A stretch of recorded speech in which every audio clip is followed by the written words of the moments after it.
Haleluya. Bapa di surga, terima kasih buat kasih setiamu, buat penyertaanmu, buat berkatmu yang begitu luar biasa atas setiap kami. Kami bersyukur buat apa yang sudah Tuhan lakukan dalam hidup kami. Tuhan, terima kasih buat rencana-rencana yang indah untuk kedepannya, walaupun kami nggak tahu, walaupun kami nggak bisa melihat masa depan kami, tapi satu hal yang kami percaya bahwa masa depan kami ada dalam tangan-Mu, dan masa depan kami adalah masa depan yang penuh dengan harapan, bukan masa depan yang buruk, bukan masa depan yang penuh kehancuran, tetapi masa depan yang penuh harapan. Walaupun hari-hari ini mungkin kami banyak bergumul dengan banyak pergumulan yang berbeda satu dengan yang lain, tapi kami percaya Tuhan, Engkau punya rencana yang indah dalam setiap kehidupan kami. Itu sebabnya biar hari ini kami boleh membuka hati kami untuk belajar, melihat, dan mengerti apa rencana Tuhan dalam hidup kami, sehingga kami bisa terus masuk di dalam rencana dan panggilan Tuhan, dan kami nggak khawatir akan apapun, karena kami tahu Tuhan menyertai kami, rencana kami, masa depan kami ada dalam tangan Tuhan yang sempurna. Bersyukur juga buat teman-teman yang sudah boleh mengalami kesembuhan. Tadi kami boleh mendengar kesaksian, baik juga Papa dari Pak Martin. Tuhan, kami bersyukur. Tuhan, semua kami percaya semua adalah anugerah Tuhan. Dan kami bersyukur untuk setiap perkara yang sudah Tuhan berikan kepada kami. Solusi-solusi yang Tuhan berikan kepada kami, yang walaupun kadang kami nggak bisa mengerti, tetapi jalan Tuhan adalah yang terbaik bagi kami, kami terima, dan kami bersyukur di dalam nama Yesus. Amin. Haleluya. Oke. Ya, pertama saya mau memperkenalkan dulu. Jadi nama saya Yosef. Ya, saya orang Bandung aslinya. Jadi saya orang Sunda. Ya, istri saya orang Surabaya. Jadi saya sering ke Surabaya. Nah, mudah-mudahan kalau Tuhan mengizinkan, ya tahun depan kami akan ke Surabaya dengan anak-anak. Ya, bisa ketemu on-site ya. Dan juga di Jakarta. Ya, jadi saya dikaruniakan 3 orang putri. Ya, umur 21, 19, dan 13 tahun. Semuanya perempuan. Jadi saya ganteng sendiri di rumah. Ya, jadi itu yang pertama yang saya mau sampaikan. Yang kedua, saya mungkin bertahap cerita bagaimana pengalaman saya dipanggil sama Tuhan dan bisa sampai di Prancis. Pasti kan pengen tahu ya, kok ke Prancis sih? Kok pilihannya Prancis amat gitu loh. Ya, sebenarnya bukan pilihan saya Prancis. Saya nggak memilih. Ya, Tuhan yang memilih gitu ya. Tapi ya puji Tuhan.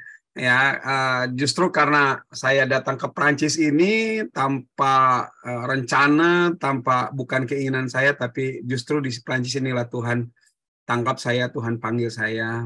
Dan saya mulai melayani Tuhan sepenuh waktu itu mulai tahun 2004. Dan saya dipulihkan oleh Tuhan tahun 98, Oktober 98. Latar belakang saya adalah saya anak seorang hamba Tuhan. Jadi memang saya hidup dalam keluarga Kristen. Ya, saya punya banyak pengalaman bagaimana Tuhan menyertai kehidupan yang serba kekurangan saat saya kecil, dan saya ini udah divonis sama dokter mungkin 4 kali. Ya, kalau saya ini nggak akan hidup lebih dari 9 tahun. Tapi puji Tuhan, sampai hari ini ya analisa dokter salah. Ya, jadi ada begitu banyak kesaksian yang saya bisa saksikan bagaimana Tuhan begitu baik. Waktu saya dilahirkan, ya tali ari-ari saya membelit leher saya dan saya kecekik dan nggak bisa nafas dan akhirnya mati. Jadi dokter bilang udah mati, 10 menit nggak bisa nafas dan nggak nangis. Dan dokter bilang ini udah dead. Itu udah nggak ada harapan. Tapi tiba-tiba ya Tuhan kasih kesempatan yang baru dan saya bisa bernafas, tersedak gitu, lalu nangis dan wah semua dokter bingung. Ya akhirnya singkat cerita dokter kasih penanganan khusus dan saya boleh hidup. Tapi 4 hari kemudian, jadi saya waktu umur 4 hari saya udah langsung kena bronkitis akut.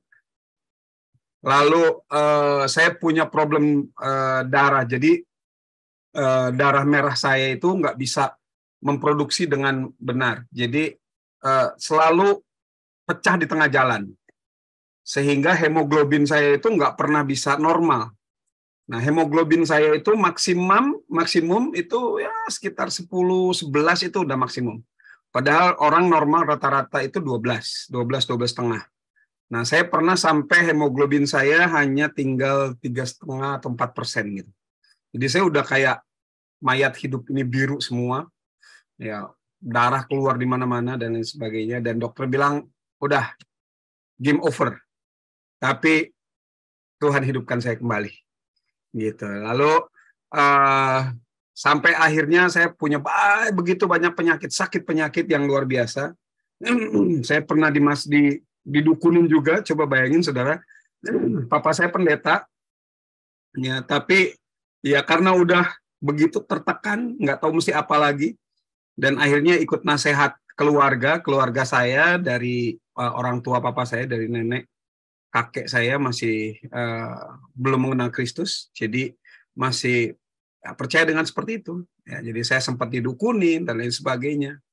Ya, dan akhirnya juga ya saya percaya karena hal-hal seperti itu, saya juga mengalami trauma-trauma kehidupan di alam bawah sadar saya, sehingga pada waktu saya mulai remaja, ya, saya mulai berontak, saya mulai hidup seenaknya, dan terutama setelah saya lepas SMA. Saya lepas SMA, saya kuliah. Nah, di situ saya mulai mengenal dunia yang lain. Ya, jadi saya mulai masuk dunia yang gelap, ya dunia hura-hura, dunia malam. Ya, lalu kebetulan juga saya bisa dapat duit mudah waktu itu. Ya, jadi saya benar-benar hancur lah hidup saya. Ya, dan sampai saya nggak ingat lagi Tuhan. Nah, tahun 96 itu, ya saya ngalamin titik yang paling krusial dalam hidup saya. Ya, di mana saya begitu hancur hidup saya, dan saya nggak aman dan nggak nyaman berada di tempat di mana saya berada waktu itu di Bandung. Ya, sehingga akhirnya orang tua saya mengusulkan untuk saya pergi ke luar Indonesia, dan kebetulan kakak saya ada di Prancis. Nah, makanya kakak saya yang undang saya. Jadi bukan keinginan saya ada di Prancis. Ya, tapi singkat cerita, kakak saya panggil saya ke Prancis dan mulai saya tinggal di Prancis. Ya, tahun-tahun pertama, jadi hidup saya waktu itu benar-benar orang yang seperti orang yang tidak mengenal Tuhan. Ya, saya pernah mau meninggalkan Tuhan Yesus. Saya pernah mau meninggalkan iman saya oleh karena wanita. Ya, tetapi Tuhan bikin satu mujizat ketika saya mau mendeklarasikan untuk menolak atau mengkhianati iman saya. Ya, Tuhan membuat saya nggak bisa bicara. Jadi seperti orang bisu. Jadi kayak orang bego gitu loh. Ya, jadi saya nggak bisa bicara. Ya, nah gara-gara itulah saya jadi banyak penuh ancaman, banyak penderitaan, banyak kesusahan, dan mengancam keselamatan keluarga juga. Makanya saya dibawa ke Prancis. Nah, hari-hari pertama, bulan-bulan pertama di Prancis, saya merasa hidup saya ini nggak berguna ya. Hidup saya ini hancur, hidup saya ini benar-benar masa depan suram. Saya udah coba untuk menghabisi nyawa saya sendiri di Prancis ini mungkin hampir 5 kali ada barangkali. Ya. Tetapi puji Tuhan, Tuhan begitu baik. Ya, dan tahun 98 saya ketemu dengan satu hamba Tuhan, ya, dan di situ saya didoakan, saya ikut pengajaran, dan saya dipulihkan oleh Tuhan. Dan sejak hari itu saya bilang, Tuhan, saya bertobat sungguh-sungguh, dan saya ngalamin pelepasan yang luar biasa, ya. Dan mulai sejak itu saya bilang, Tuhan selamatkan di Prancis, yang seharusnya saya pikir di Eropa malah harusnya hidupnya lebih gila ya. Tapi Tuhan ternyata punya rencana yang dahsyat dan ajaib. Saya bilang, Tuhan, kamu selamatkan saya di sini. Dan saya bilang, Tuhan, saya punya hutang jiwa di negeri ini. Saya mau tanam hidup saya di negeri ini. Gitu. Waktu itu saya cuma ngomong gitu aja, tapi saya nggak ngerti maksudnya apa. Nah, belakangan saya ngerti, ternyata Tuhan memanggil saya. Ya, jauh setelah itu, beberapa tahun setelah itu, saya mulai melayani, saya mulai ikut persekutuan di sini. Saya mulai dikasih tugas pelayanan sama pemimpin saya. Nah, tugas saya adalah menjemput, mengantar dan mendampingi hamba-hamba Tuhan yang datang ke Perancis. Nah, rupanya Tuhan punya rencana gitu, ya. Nah, lewat pendampingan itu saya banyak sekali memperoleh masukan, dan saya mengalami banyak sekali mujizat Tuhan lewat iman dari hamba-hamba Tuhan. Saya juga dikuatkan, ya. Dan akhirnya pada tahun 2003, bulan Oktober 2003, Tuhan ingatkan saya bahwa saya sebenarnya waktu saya kecil, umur 12 tahun, saya udah dipanggil sama Tuhan. Jadi saya menyerahkan hidup saya percaya Yesus, menerima Yesus Kristus sebagai satu-satunya Tuhan dan Juru Selamat dalam hidup saya, dan saya minta dibaptis, itu umur 12 tahun. Dan waktu saya dibaptis itu, sekarang saya baru ingat, ya, baru sadar bahwa itu adalah suara Tuhan. Waktu setelah keluar dari baptisan itu, saya mendengar ada seperti suara, ya, kamu adalah hambaku, gitu. Nah, waktu tahun 2003 itu Tuhan ingetin saya semua kejadian itu. Lalu saya ingat, pantesan waktu umur 12, waktu SMP itu terakhir, pas mau masuk SMA, saya bilang sama papa saya pernah, Pak, saya nggak mau masuk SMA. Loh, terus kamu mau ngapain? Saya mau masuk seminari aja, saya mau sekolah pendeta. Wah, papa saya ngamuk, saudara. Ya, saya juga bingung waktu itu papa saya ngamuk, padahal papa saya pendeta. Cuma karena waktu itu memang hidup pendeta susah, saudara. Jadi papa saya nggak mau hidup saya susah, mungkin ya saya baru bisa mengerti. Gitu. Ya, memang dulu saya sering sekali, keluarga kami sering mengalami yang namanya susah itu benar-benar susah, nggak punya makanan, nggak punya apa-apa, tapi Tuhan pelihara, ya. Nah, dan ternyata hal itu juga saya sempat alami di Prancis, ya. Nah, singkat cerita, dari yang panggilan itu Tuhan ingetin saya, wah, dulu kan kamu udah pernah mau masuk sekolah pendeta gitu. Terus akhirnya saya bilang, oke Tuhan, kalau memang ini panggilan kamu, saya mau saya mau katakan ya. Tapi ya, satu hal, syaratnya istri saya sama anak-anak saya boleh dong setuju. Kalau istri saya nggak setuju kan repot, bagaimana gitu. Ya, waktu saya tanya sama istri saya cuma bilang gini, sejak awal kita sama-sama bertobat, memang saya ngerasa bahwa satu ketika Tuhan bakal panggil kamu. Ya, kalau memang hari ini Tuhan panggil kamu, ya udah jawab aja, gitu. Ya, nah, singkat cerita, saya jawab panggilan Tuhan dan saya tinggalin semua pekerjaan saya.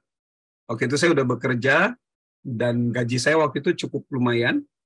Ya, tapi ya karena saya jawab panggilan Tuhan, saya bilang oke, saya keluar dari pekerjaan. Nah, waktu saya keluar dari pekerjaan, ya orang-orang sini bilang, waduh, lu bego banget sih, tolol sekali, katanya, kenapa harus mengundurkan diri.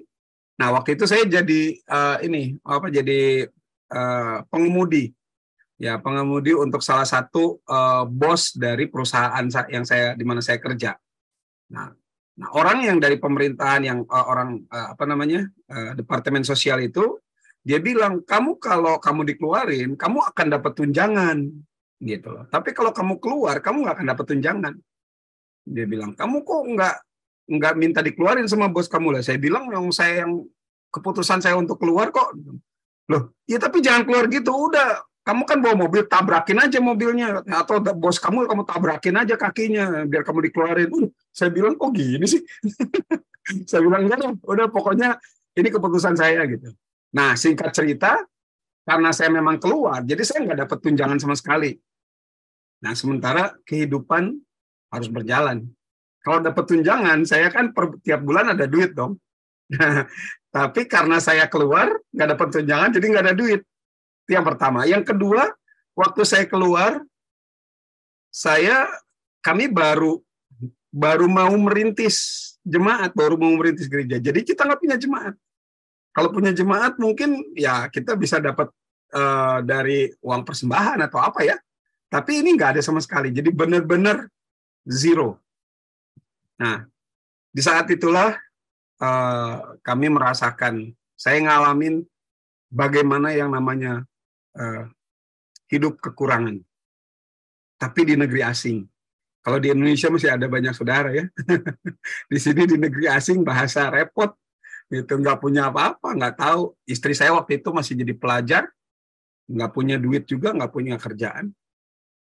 Lalu kami udah anak 2, yang satu masih bayi, jadi butuh makanan.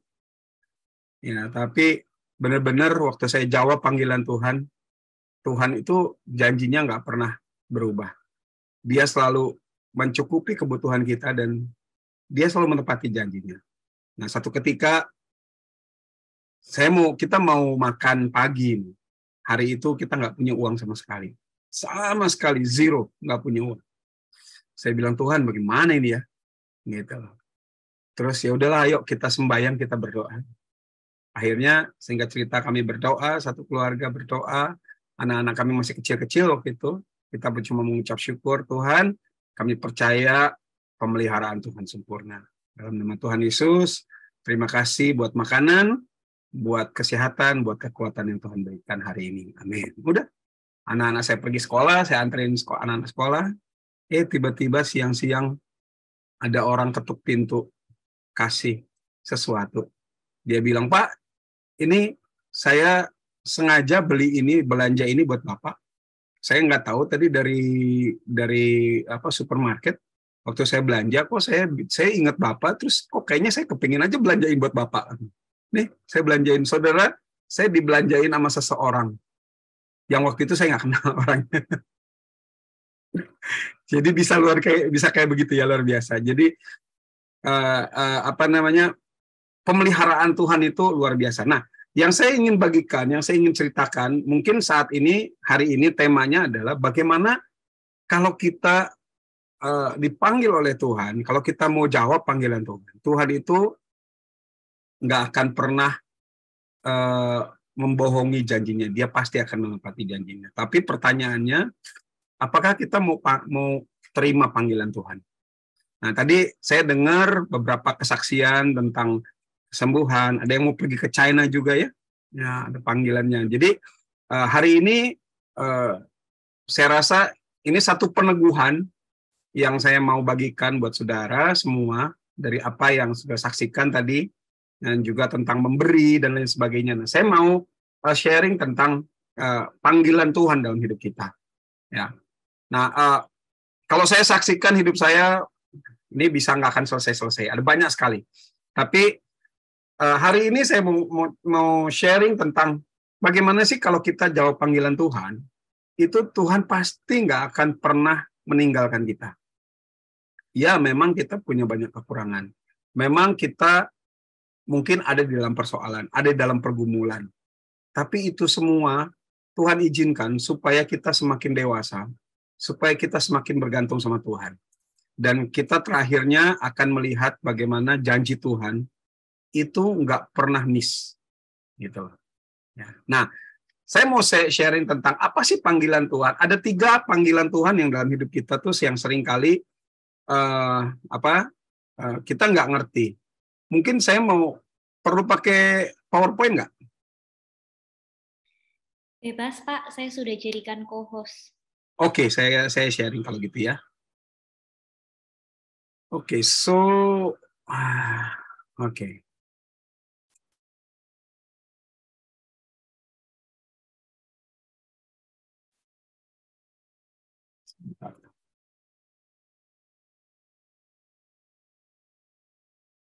Ya. Jadi saya mau sharing tentang panggilan Tuhan. Ya. Nah, kenapa? Karena ya saya ada di Prancis ini jujur bukan karena keinginan saya, tapi secara bertahap kalau saya lihat perjalanan hidup saya, sebenarnya Tuhan udah panggil kita dari sejak sebelum kita dari kandungan. Tuhan memanggil kita itu, Tuhan menetapkan kita itu sebelum dunia dijadikan bahkan. Ya, firman Tuhan bilang di dalam Mazmur kan, sebelum dasar-dasar bumi diletakkan katanya. Ya, kita udah ada di dalam rencananya Tuhan. Jadi sebenarnya setiap kita itu udah dipanggil oleh Tuhan sejak sebelum kita dilahirkan. Nah, berjalannya waktu kita akan mengerti, mengetahui apakah kita ini sejalan sama panggilan Tuhan atau enggak. Kalau kita enggak sejalan dengan panggilan Tuhan, Tuhan pasti akan arahkan kita sesuai dengan rencananya Dia. Amin. Ya. Tapi ada bagian kita, yaitu untuk meresponi. Kalau kita nggak meresponi, itu kita akan diarahkan oleh Tuhan, dan cara mengarahkan Tuhan untuk kitanya, efeknya itu kita akan mengalami banyak sekali penderitaan. Ya, tapi kalau kita mau ikut di dalam rencananya Tuhan, kita ikut jalan dalam tracknya Tuhan, maka kita akan sampai pada rencana Tuhan dan panggilan Tuhan itu. Nah, hari ini saya mau sharing tentang ada 3 panggilan Tuhan yang utama dalam hidup kita sebagai orang percaya. Ya, panggilan Tuhan itu tidak tergantung kepada pekerjaan kita, ya, status kita, ya. Siapapun kita, apapun kita, pekerjaan kita dipanggil oleh Tuhan untuk 3 hal ini. Ini adalah panggilan yang dasar untuk setiap orang percaya. Jadi panggilan Tuhan itu bukan untuk jadi pendeta, jadi penginjil atau apa ya. Itu hanya alat yang Tuhan pakai, ya, saluran yang Tuhan pakai untuk kita bisa melakukan panggilan Tuhan lewat jalur, misalnya saya sebagai hamba Tuhan, sebagai pendeta, yang lain sebagai penginjil, yang lain sebagai nabi, dan lain sebagainya. Ya, itu baru panggilan, itu baru karunia yang Tuhan berikan, ya, panggilan yang Tuhan berikan lewat jawatan-jawatan yang ada di dalam tubuh Kristus. Ya, tetapi kalaupun kita jadi setiap orang Kristen pasti memiliki salah satu dari 5 jawatan itu. Nah, adapun kegiatan kita bisa macam-macam, entah itu sebagai dokter, entah itu sebagai ilmuwan, entah itu sebagai ibu rumah tangga, bisnismen, dan lain sebagainya. Itu adalah pekerjaan-pekerjaan yang Tuhan berikan kepada kita. Tetapi panggilan Tuhan sebagai orang percaya, semua ini sama. Ada 3 hal yang saya mau bagikan. Yang pertama adalah, ya, kalau kita baca di dalam Kolose 3 ayat 15, bukan 1 Kolose, sorry. Ya, saya salah. Kolose 3 ayat 15, ya, dikatakan bahwa kamu telah dipanggil menjadi apa? Satu tubuh Kristus.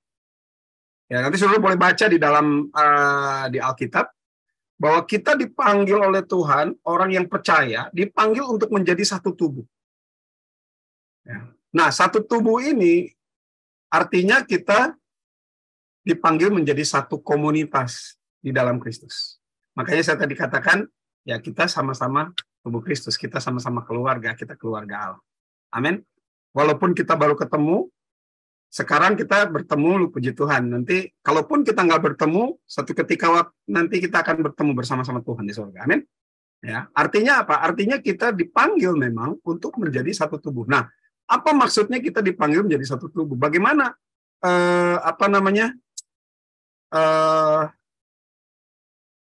praktek sehari-harinya? Bagaimana realitasnya?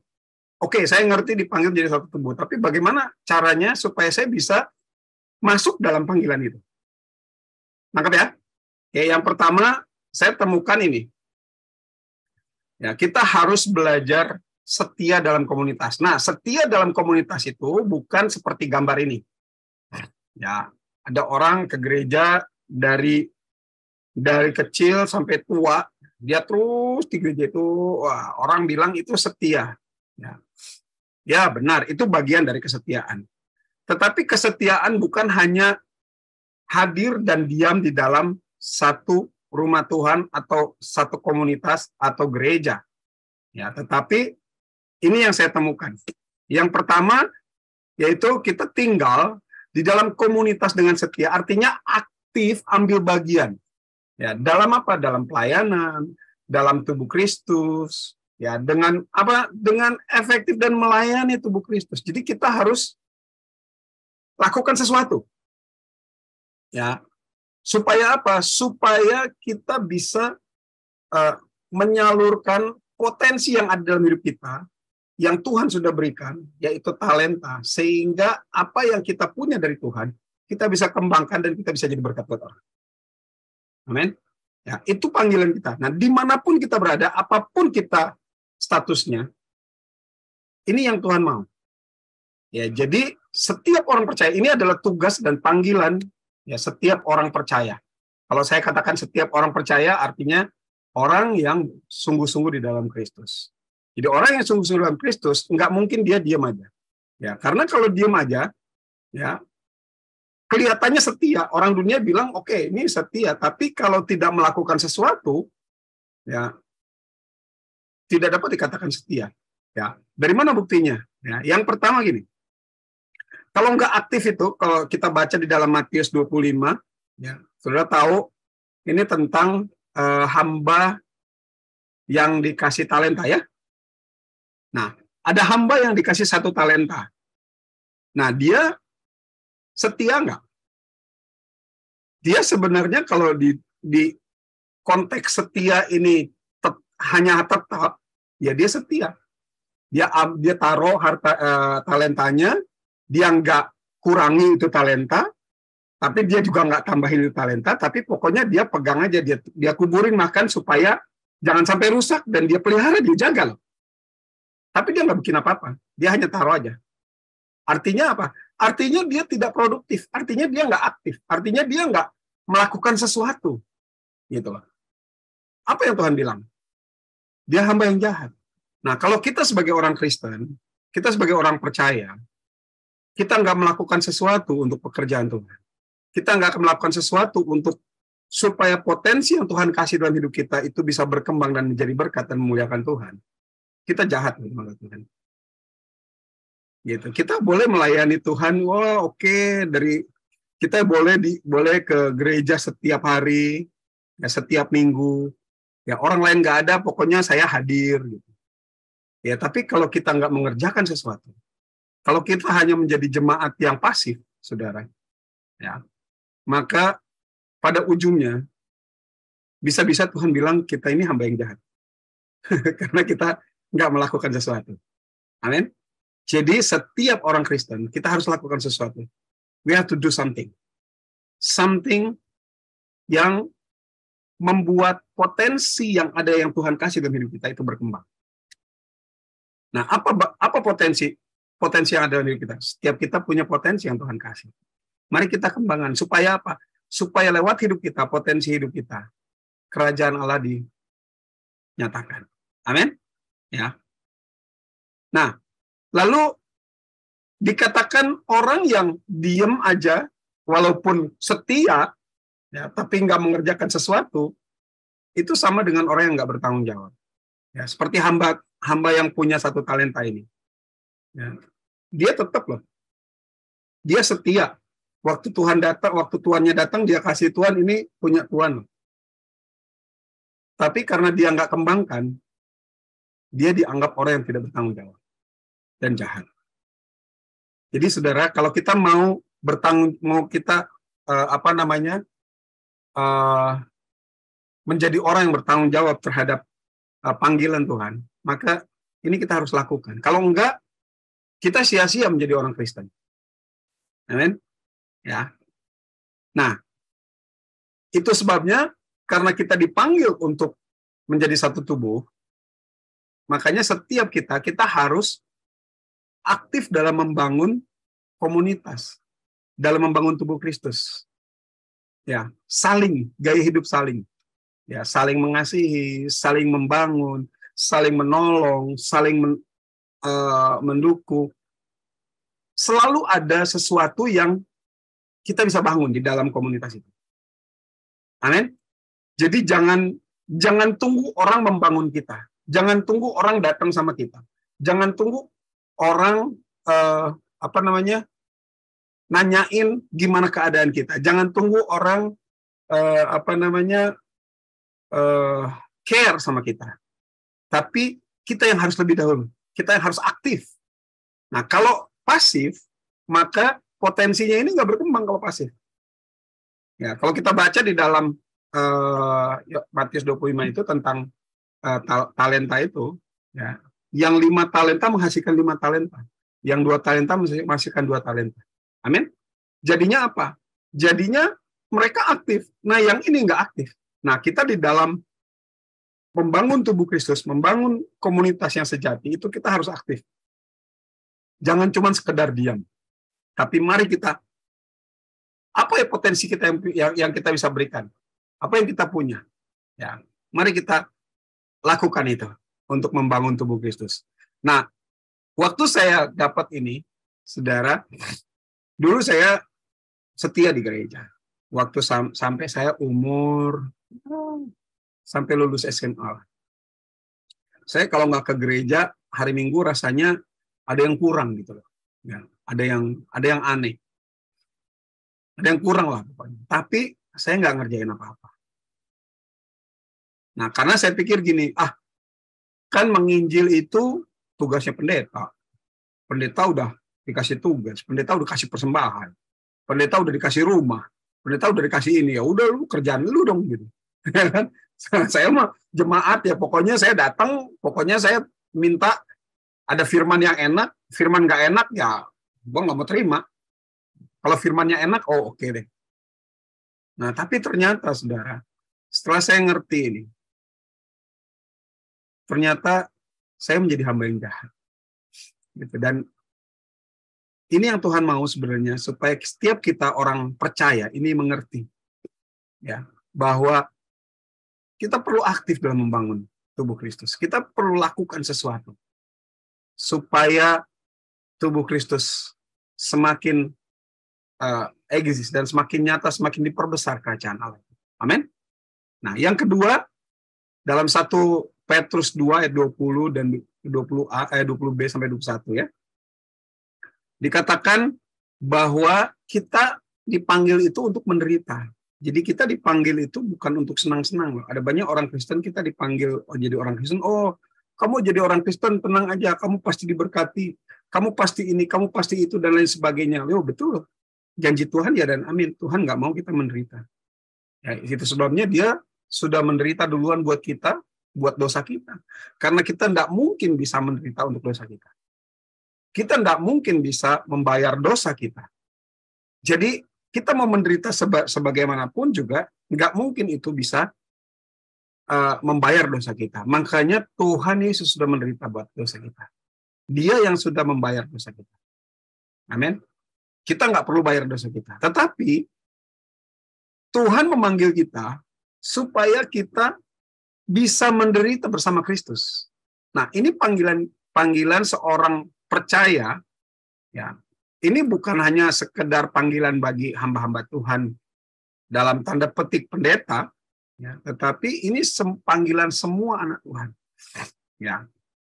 Dikatakan, tapi kalau kamu berbuat baik dan karena itu kamu menderita, nah berapa sering kita punya maksud baik, tapi kita dikhianati. Berapa sering kita punya ide-ide yang baik, tapi kita dicela. Saudara, kita seringkali ngambek. Nah, saya juga suka gitu. Kadang-kadang saya udah punya ide yang baik, orang masih pikir, wah idenya buruk dan lain sebagainya, malah menghakimi. Saya kadang-kadang masih emosi gitu.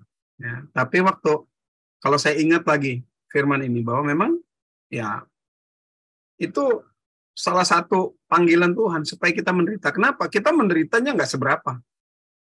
Tuhan udah menderita buat kita. Tetapi Tuhan memanggil kita untuk menderita supaya apa? Supaya kasih Kristus itu nyata dalam hidup kita dan kita bisa bagikan pada orang lain. Ya, karena Kristus pun telah menderita untuk kita, katanya, untuk kamu. Dan telah meninggalkan apa? Teladan. Jadi kita perlu meneladani Kristus. Nah, ada banyak orang Kristen yang dia menjadi orang Kristen, karena dia hanya mau berkatnya Tuhannya saja. Tapi disuruh menderita, waduh, tar dulu dah, nggak mungkin deh. Ya. Nah, saya mau ambil mungkin dua contoh yang paling simpel lah, menderita yang seperti apa. Mungkin menderita, ada banyak penderitaan yang kita bisa pikirkan, tetapi saya mau kasih input yang seringkali kita hadapi setiap harinya. Dan ini kadang kita nggak sadar, kadang kita nggak mau ambil bagian ini. Padahal ini adalah panggilan Tuhan sebagai orang Kristen, sebagai orang percaya. Saudara mau jadi direktur kek, saudara mau jadi pelayan kek, saudara mau jadi dokter kek, saudara mau jadi hamba Tuhan, mau jadi apapun, panggilan ini tetap sama. Nggak ada bedanya. Selama kita menjadi orang yang percaya pada Kristus. Amin? Ya, nah, ada dua panggilan yang saya mau sharing yang seringkali kita hadapi setiap harinya. Yaitu apa? Yaitu ini, siap menghadapi aniaya. Aniaya itu apa? Aniaya bukan hanya sekedar fisik, ya, tetapi emosi, aniaya secara psikologis. Ya. Saya percaya buat saudara-saudara yang udah di China pasti tahu lah ini. Amin. Nah, kita harus siap. Siap nggak kita menghadapi aniaya? Saudara, satu kali waktu kami sedang ibadah. Kami waktu itu jemaat kami hanya 10 orang. Ya, kami ibadah di satu gedung gereja di Prancis ini. Kami nyanyi, saya main gitar. Kami sukacita lah ya. Kita menari, menyanyi, bertepuk tangan. Waktu itu pagi-pagi sekitar jam 10 pagi, 10:30, 11 pagi. Tiba-tiba kami lagi kayak gitu, terus saya pas waktu mau khotbah, tiba-tiba datang polisi. Ada 5 orang polisi dan tentara. Dia tanya, siapa yang bertanggung jawab di sini? Wah, semua jemaat langsung nunjuk saya. Saya bilang, oh ya, saya yang bertanggung jawab, saya ketuanya. Kenapa? Saya bilang. Terus dia bilang, saudara tahu nggak? Ini tetangga protes. Jadi Anda saya panggil proses verbal karena Anda melanggar undang-undang, melanggar hak asasi manusia, hak tetangga saudara. Saudara bikin keributan. Jadi saudara dipanggil, saya dikasih surat panggilan saudara sama pengadilan. Saya harus datang, saya diadili. Karena apa? Karena memuji Tuhan, menyembah Tuhan di gereja, saudara. Saya bukan di tempat yang lain, tapi di gereja. Luar biasa ini. Akhirnya, singkat cerita, pada hari waktu saya dipanggil, saya datang, saya diadili di depan ya seperti biasa, ada hakim, ini saya sebagai terdakwa, ini orang yang mendakwa saya, dan yang satunya tetangga yang protes. Ya, pengadilan berjalan, lalu dia tanya, apakah kamu benar melakukan keributan? Saya bilang, kalau saya ditanya apakah saya melakukan keributan, jujur saya tidak merasa melakukan keributan, karena saya melakukan ini setiap minggu, setiap hari Minggu, karena kami ada ibadah. Dan di dalam ibadah kami ada penyembahan dan pujian. Kami menyanyi seperti biasa. Gitu. Jadi saya nggak merasa kalau saya membuat keributan, karena itu di semua gereja seperti itu, saya bilang. Lalu hakimnya tanya, ada berapa orang? Ada 10 orang. Sama apa kamu nyanyinya? Ya sama gitar aja, saya bilang. Saya main gitar kok. Saya nyanyi dan lain sebagainya. Nah, tapi waktu itu memang gereja itu ada kayak gaungnya, jadi ada gemaknya kemana-mana. Gitu. Ada koridornya. Nah, koridornya itu yang membuat suara kami bergema. Dan karena itu musim panas, jadi pintu dibuka, pintu tetangga juga dibuka, gitu loh. Ya, nah, singkat cerita saya terangin seperti itu. Lalu akhirnya singkat cerita hakimnya bilang gini, oh kamu nggak bisa nggak bisa tuntut saudara ini seperti itu, karena itu kan gereja. Jadi kalau saudara mau, saudara harus bikin angket. bahwa saudara dan tetangga saudara minimal 100, kalau saya nggak salah, lupa, 100 tanda tangan, itu tidak menyetujui ada gereja di situ. Padahal gereja itu adalah salah satu gereja tertua di Prancis, di Paris. Gitu. Jadi singkat cerita, tuduhan yang dituduhkan pada saya dipatahkan. Gitu. Nah, cerita berlanjut, ternyata apa yang saya alamin, tidak cuma saya mengalami, tapi ada banyak hamba-hamba Tuhan, kolega-kolega, ya gereja kami juga, kolega kami juga mengalami seperti itu. Bahkan sampai ditutup karena tidak boleh ada keributan. Karena tetangga protes. Nah, begitu tetangga protes, ditutuplah itu gereja. Saudara, nah, itu salah satu menurut saya aniaya yang psikis ya. Sehingga kita bisa membuat kita jadi malas gitu loh, mau bikin gereja, malas mau bikin ini, mau bikin itu, nanti ada bikin urusan, nanti ada bikin ini, bikin itu, dan lain sebagainya. Ya kan? Karena kita menghadapinya hal seperti itu gitu loh. Nah, tapi saya pikir kalau Tuhan memanggil kita untuk menderita aniaya, ya di negeri ini, di negeri Eropa ini, ya salah satu bentuk aniayanya seperti itu. Jadi kita harus cari solusi bagaimana kita tetap bisa membangun tubuh Kristus. Kita tetap bisa beribadah. Kalau enggak, ya kita nggak akan pernah bisa beribadah. Kalau kita bandingkan dengan agama-agama yang lain, ya mereka cuek-cuek aja, malah mereka berani konfrontasi. Kalau kita diajarin sama Tuhan, ya kita harus mengalah, betul. Kita harus terima itu sebagai aniaya, tapi kita juga harus punya cara, ya bagaimana supaya kita nggak diam aja, tapi kita bisa membangun kerajaan Allah dengan cara yang bijak, gitu. Nah, ini cukup cukup memberikan tantangan buat setiap kita, khususnya di Eropa ini. Ya, dan saya rasa ini adalah salah satu aniaya. Kalau kita nggak siap menghadapi itu, ada banyak gereja. Saya punya teman gerejanya tadinya jemaatnya itu 1.500 orang. Nggak kuat menghadapi aniaya ini, sekarang zero, tutup gerejanya. Jemaatnya kocar-kacir kemana-mana. Sayang sekali, gitu loh.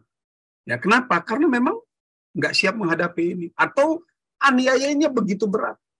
Ya, secara politik, terus kita ditekan sama pemerintah, dan lain sebagainya. Padahal di sini pemerintahan nggak kayak di Indonesia.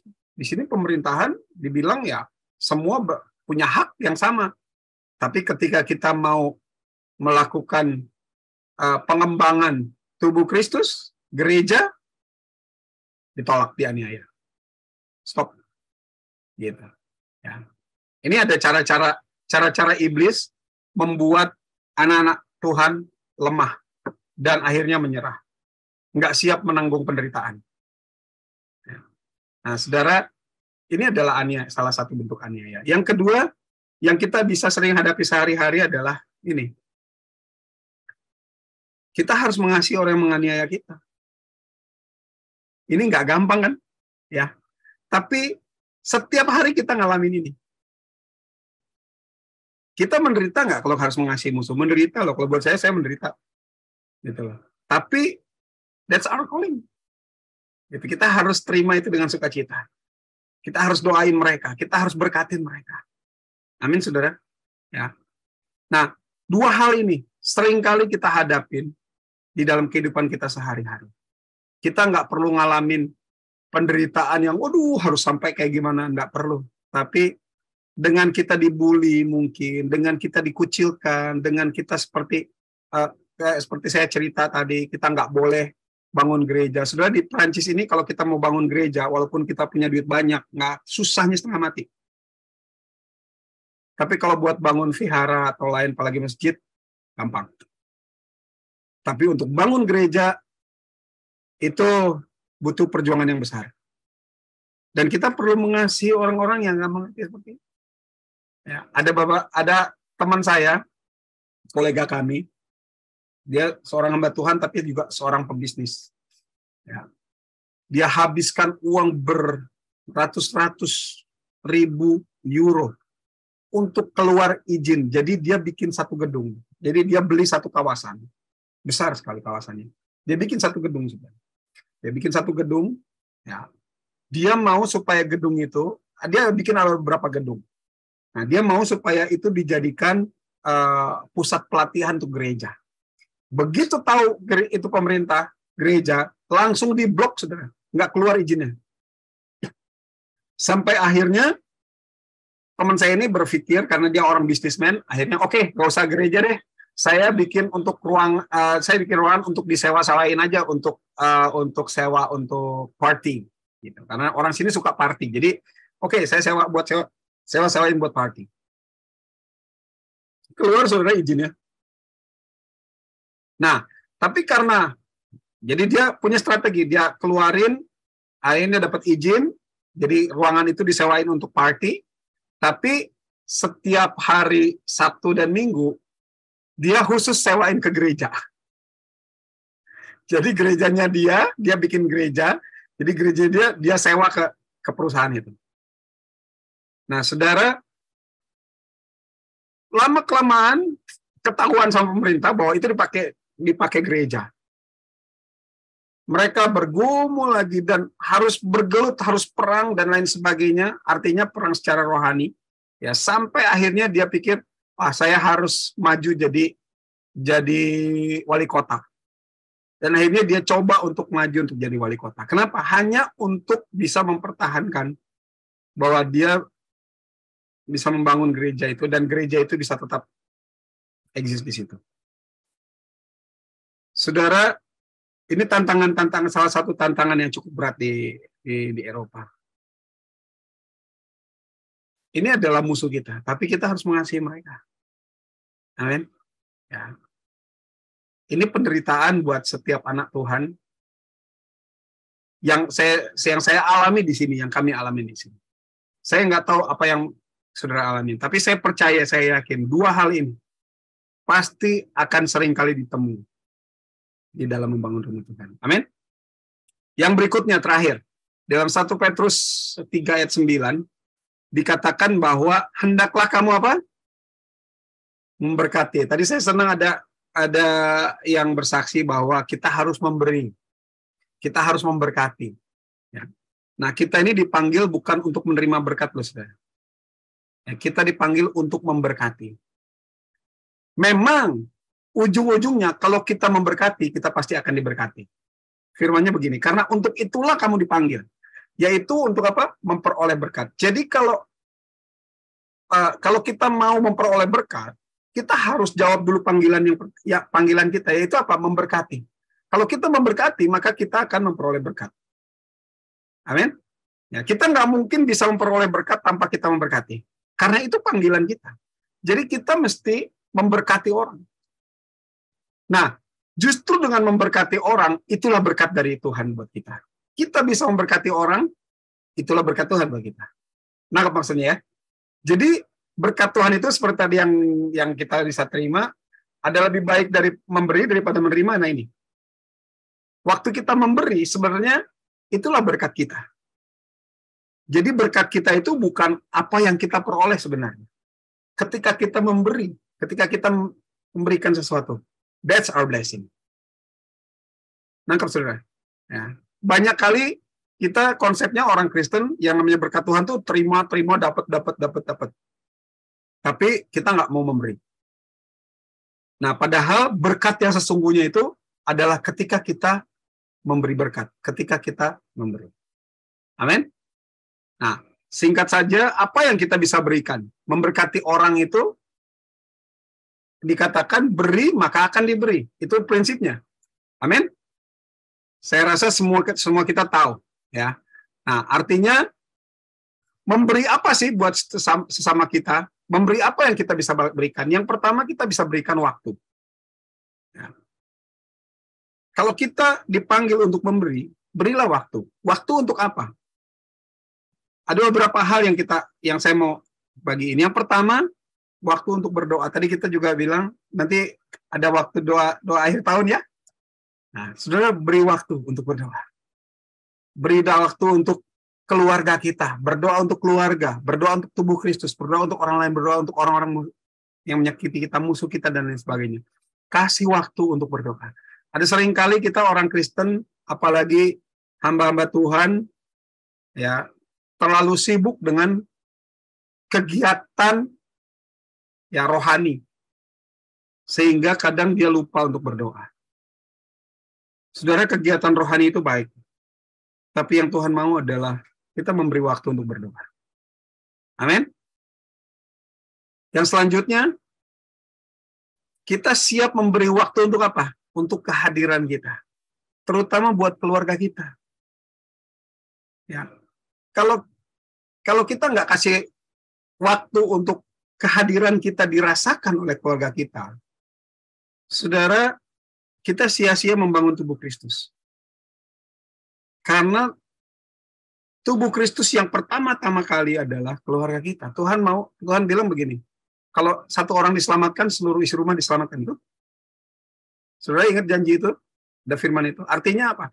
Artinya Tuhan mau yang pertama-tama kita memberikan prioritas itu kepada keluarga. Baru tubuh Kristus, baru lingkungan pekerjaan dan lain sebagainya. Ya. Jadi,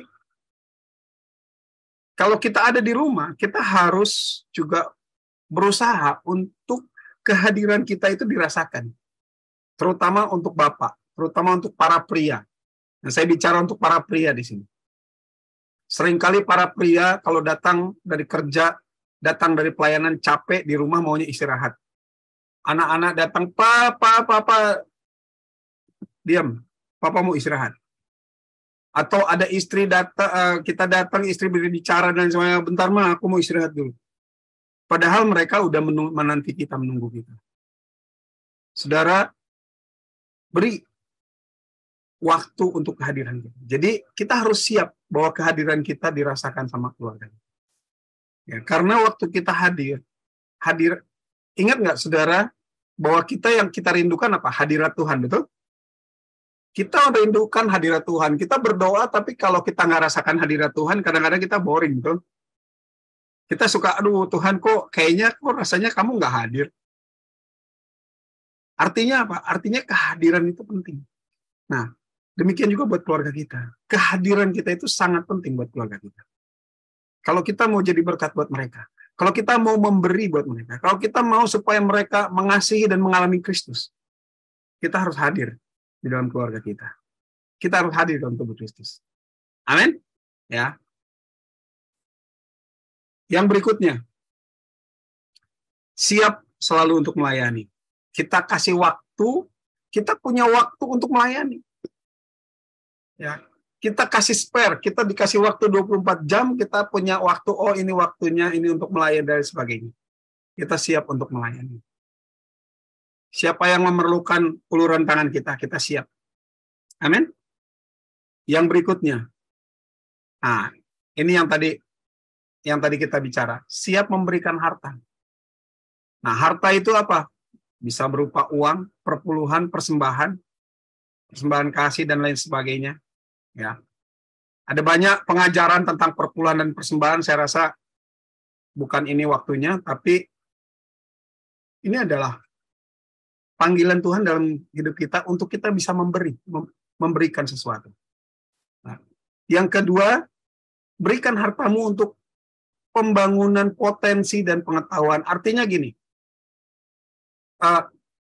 tadi ada bulan Februari sampai bulan Oktober ya, akan ada kursus doa ya. Nah, sekolah doa. Saudara, kalau saudara mau berinvestasi, beri hartamu ke situ. Tabung hartamu, investasikan itu. Karena itu adalah cara kita untuk bisa mengembangkan potensi. Seperti hamba yang dikasih 5, 2, dan 1 talenta. Amin. Ya, dia mengembangkan talentanya. Nah, kalau kita punya talenta, kita punya potensi, kita mau berkembang, beri itu. Kalau kita tahu, oh ya Tuhan, saya tahu Tuhan harus saya menjadi pendoa syafaat di sini. Saudara, beri hartamu untuk ambil formasi itu, sekolah itu. Amin. Ya, apapun, supaya apa? Supaya potensi kita berkembang. Sehingga ya apa yang Tuhan kasih dalam hidup kita ya talenta itu nggak diem cuma satu, tinggal satu aja, tapi kita bisa berkembang. Amin. Haleluya. Ya. Dan yang terakhir ini, siap memberikan harta untuk apa? Kalau kita punya harta, siap kalau ada orang yang pinjam. Ya, kitab Lukas bilang, ya kamu harus kasih pinjam sama orang yang meminjam, jangan nolak. Ya, dan jangan harapin kembali, katanya. Ya. Memberikan tumpangan, Rasul Paulus bilang kalau kita punya rumah banyak, saudara punya villa, ya, ada orang yang memang membutuhkan, ada hamba Tuhan yang membutuhkan, saudara jangan minta bayaran, kasih oleh Pak, oke Pak, pakai deh villa gue, gitu. Amin. Ya, siap memberi tumpangan. Ya, nah, saudara, ya, dalam hal memberi tumpangan ini saya mau kasih satu kesaksian juga. Jadi rumah kami terbuka. Rumah kami terbuka untuk umum. Ya, rumah kami terbuka 24 jam. Nah, satu kali waktu, ya selalu rumah kami terbuka, ada banyak orang. Tapi yang saya mau katakan begini, satu kali waktu kami ambil satu anak Prancis ke rumah kami karena dia nggak tahu mesti tinggal di mana, mesti gimana. Singkat cerita kami tampung di rumah selama 5 tahun, ya, tanpa bayar, ya. Jadi waktu kami ke Indonesia, kami bawa dia ke Indonesia, kita bayarin, ya. Dan ternyata saudara, anak ini anak yang nggak kenal Tuhan dan banyak sekali masalah, penyakitnya banyak, ya. Anak ini anak tertolak. Waktu dia datang ke sini umur 20 tahun. Ya, dia punya persoalan berat dengan keluarganya. Dia punya penyakit kanker otak, kanker paru-paru, kanker kandungan. Dan masih banyak lagi penyakit lain. Dan dia nggak kenal Tuhan. Begitu kami tampung, kami bawa dia untuk mengenal Kristus. Singkat cerita, saya nggak bisa detail, nanti kapan-kapan saya ceritain khusus tentang ini.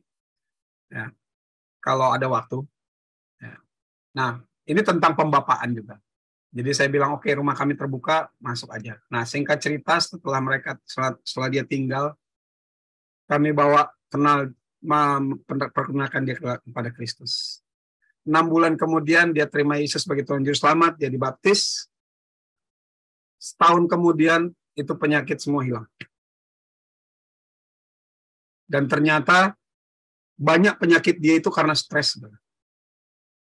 Jadi waktu dia terima Yesus, kita ajarin darah Yesus itu yang memulihkan, menyucikan, dan bilurnya menyembuhkan. Lalu kita ajarin bagaimana confess dan lain sebagainya. Singkat cerita, kalau ini yang saya dapat ini, kalau rumah kita buka untuk memberikan tumpangan, firman Tuhan bilang siapa tahu kita sedang menjamu malaikat, betul? Ya. Tetapi ini yang utama, ketika kita membuka rumah kita, mereka akan melihat Kristus di dalam hidup kita. Kita nggak perlu koar-koar, lu percaya Yesus, kalau nggak lu masuk neraka, nggak perlu, saudara. Ya, mereka akan melihat bagaimana hidup kita. Ketika mereka melihat hidup kita, kita menjadi contoh. Mereka akan amazed. Dan ketika kita bilang, kenapa kita hidup kita seperti ini? Karena kita percaya Yesus. Mereka akan mulai terbuka hatinya. Baru di situ kita bisa memberitakan Injil. Nah, rumah saya ini udah menampung mungkin lebih dari 50 orang ya. Saya sering kali ada orang yang tinggal di rumah saya 6 bulan, ada yang 2 tahun, ada yang 3 bulan, ada yang sebulan. They all free. Makan free and charge. Semua beres. Dan saya melihat Tuhan pakai ketika kita menampung orang. Ya, mereka mengalami Kristus lewat kehidupan rumah tangga saya. Makanya, saudara, buka rumah saudara. Siap kasih. Karena untuk itu kita dipanggil kok. Untuk kasih. Waktu kita memberi, itulah berkat Tuhan dalam hidup kita. Amin. Percuma kita punya harta banyak, punya harta segudang, tapi kita nggak bisa memberi. That's not blessing. Betul? Tetapi ketika kita bisa memberi, walaupun kita cuma punya 100.000, waktu kita bisa memberi, itulah berkat Tuhan buat hidup kita. Amin. Jadi 3 panggilan yang untuk semua orang percaya. Yang pertama, panggilan untuk menjadi satu tubuh. Mari kita membangun tubuh Kristus terus. Yang kedua, kita dipanggil untuk menderita bersama Kristus. Siap menerima aniaya.